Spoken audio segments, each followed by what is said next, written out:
This is your no bullshit guide to a happier life. Quick but not necessarily easy tips to help you squeeze every last drop of enjoyment out of your business and your life. My name is Gigi Calvert.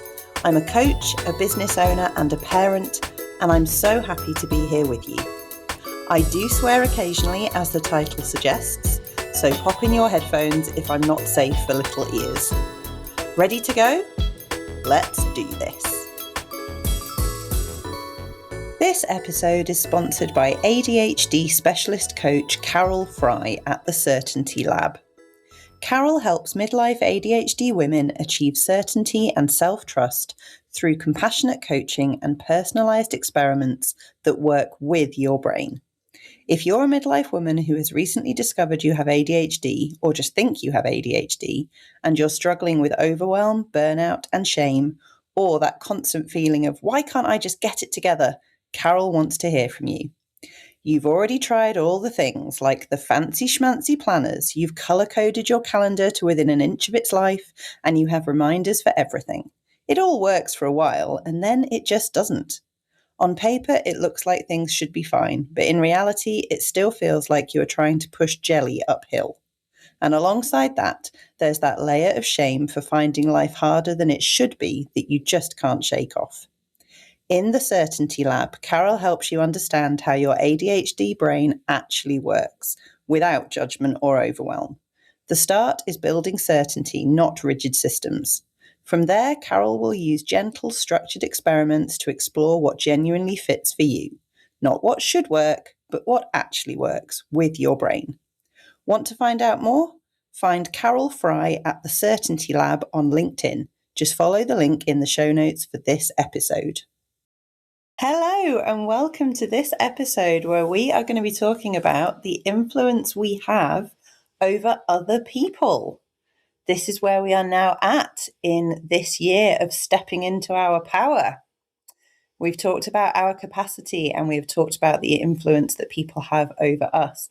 Now it's the influence we have in the world. And it might not be a comfortable thing to think about because you might feel as though you would love to influence other people. You might feel like you do and it's brilliant. Or you might feel like you really don't want to influence anyone. You really don't want to have that power. It might not feel comfortable. The first thing I want to say is that we hold a lot of space on this podcast for all of the stories that we tell ourselves and the stories we've been told about ourselves, right? So we know that we have grown up with lots of other people's voices telling us all kinds of things about us that seem true or seem to be factual and are actually total fiction, are actually just stories we have in our heads. And we hold a lot of space for that. And we understand that those stories are things that cause us a lot of our challenges and in a lot of ways make us who we are. The important point today, though, is that no matter how negative your stories are about yourself, no matter how small and insignificant you feel, no matter how much you feel like maybe you don't have a voice, it's really important that you don't let those stories blind you to the power that you genuinely have.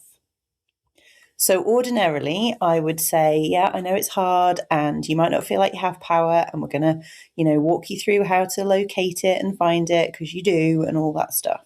In this instance, the reality is we all have power and we can actually be quite dangerous if we don't realize it and we go through life thinking we're powerless and small and insignificant. That harms us. But it can also harm other people because it can blind us to the places where we do have power and maybe we're not thinking about how we use it. So I'll expand on that. We'll talk about the places where we do have power. Surprise, you do have power. You always have had. So in this kind of discussion, power, I guess we're talking here more about power dynamics. And who is powerful in a room, who is powerful in a space, who is powerful in different dynamics. So the first one that comes to mind is parenting. No matter who we are and what we think about ourselves and all that good stuff, if we have children, we have power. We have influence over those children. We are probably their biggest influence, or certainly one of their biggest influences. And it's so important that we recognize that. It can be, hopefully, we know what a negative impact we can have on our children. And every parent I know is working really hard to not have a negative impact on their children, or, any more than, like, nobody's perfect. But we're trying hard, aren't we, to not have a negative impact on our children, because we recognize that we do have the power to really mess them up, right? So we're very aware of that. The thing is, we also have the power to just make their lives so much better, richer, and also to make them safer and more helpful people to others. And yes, that's about what we teach them. Of course it is. Children learn way more from what we do than from what we say, which is really frustrating. So it doesn't matter how many times we say amazing things, they will learn from how we are moving through the world, how we treat ourselves, how we treat other people.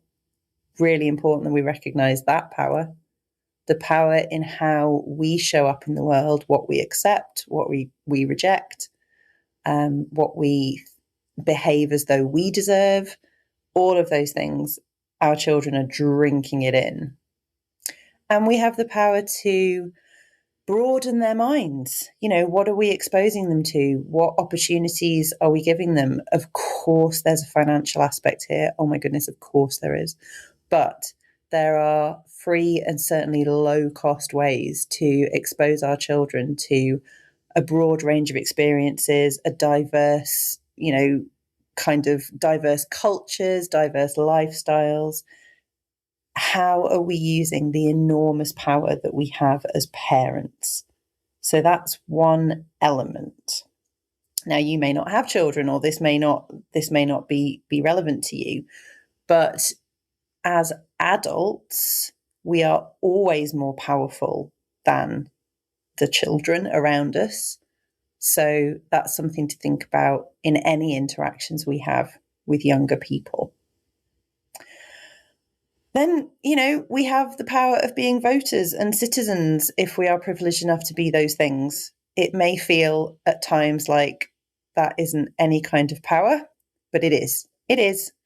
If we thought about having those powers taken away from us, if someone told you that you couldn't vote, or that you're no longer a citizen of where you reside, you'd soon realize the power that those hold, because you'd want those powers back.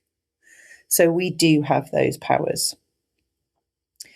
If you teach anyone, whether that is literally you running some kind of class, or any kind of environment where you are imparting knowledge or opinion or wisdom, or someone is seeing you as some kind of teacher, then you have power in that situation, again, to use for good or for ill, right?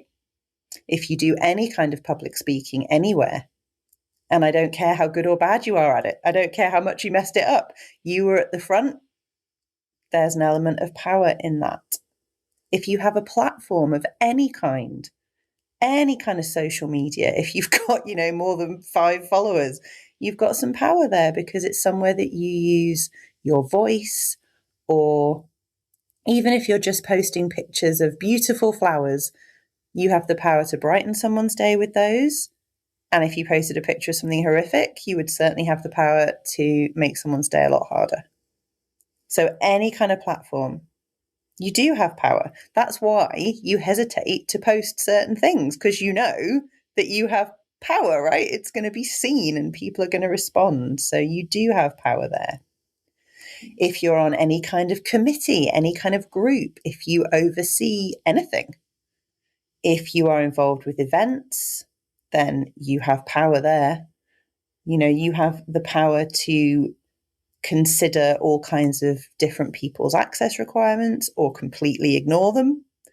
There's a massive power there, accessibility and just people's enjoyment, right?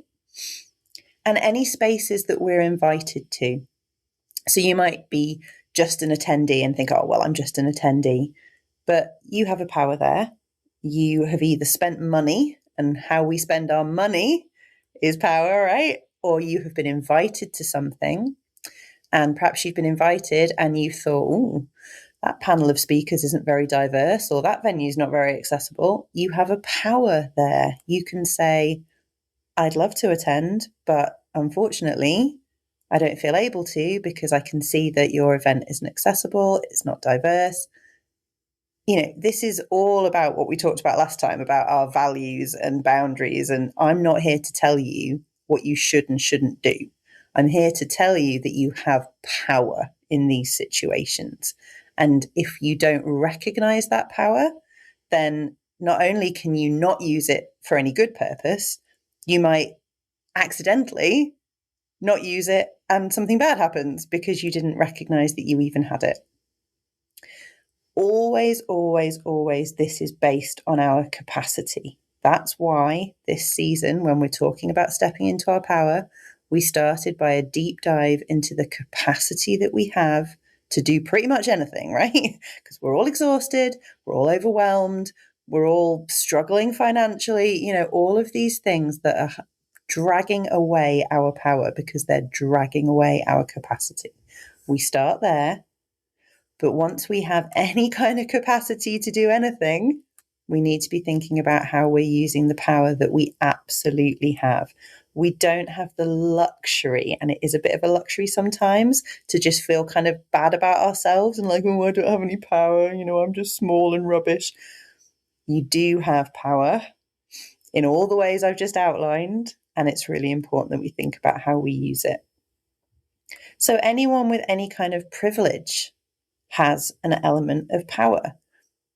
Privilege is a massive discussion that we are not going to go into today, but in this instance, I mean that if in any space or culture or any kind of society, if your voice gets listened to more than somebody else's, that means you have the power to use your voice to help that other person.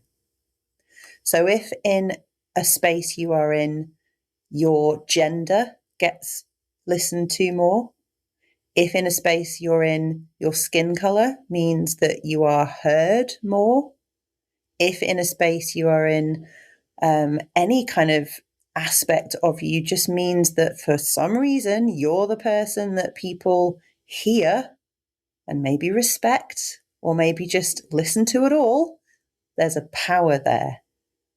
And again, we don't have the luxury of ignoring that.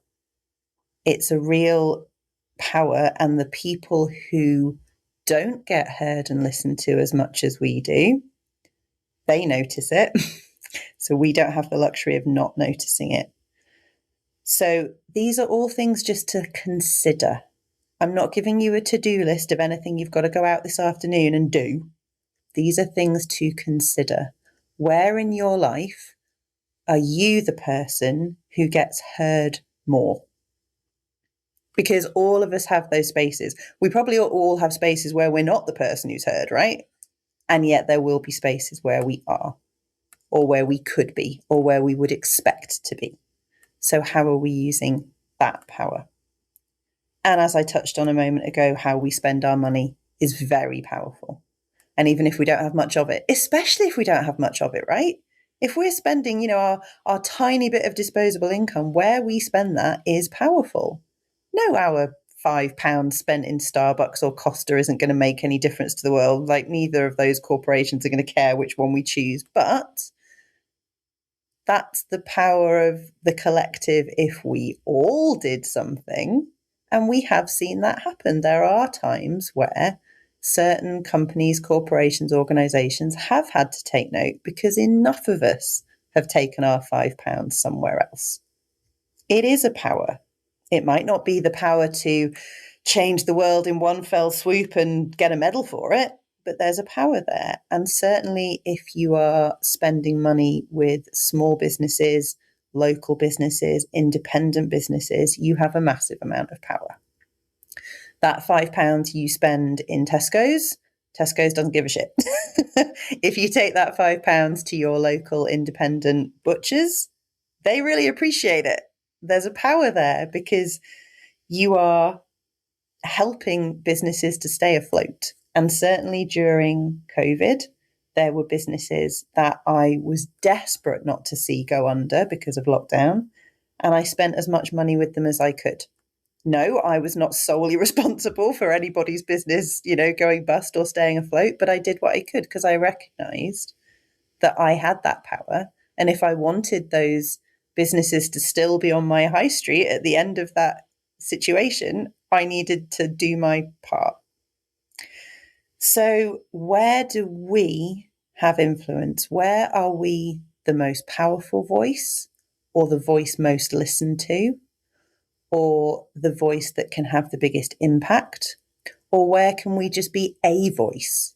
Where can we insert a new perspective, a new question, a new idea? Just even if our power is to start the discussion, even if we don't have the power to steer that discussion.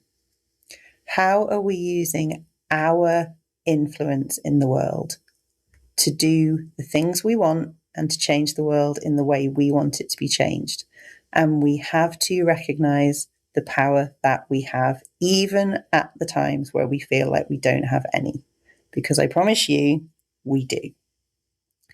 Whilst you are considering all of that, please be excessively kind to yourselves, because we're going to squeeze every drop of enjoyment out of life.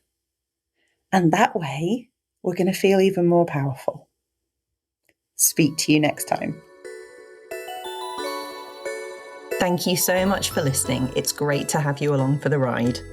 Are you already a member of my Happier Life Hub? If not, it's time for you to join. For just £20 per month, you get access to a huge library of resources to help you to banish the BS and live your happiest life. Plus a supportive community, online meetups, and access to me via the DMs.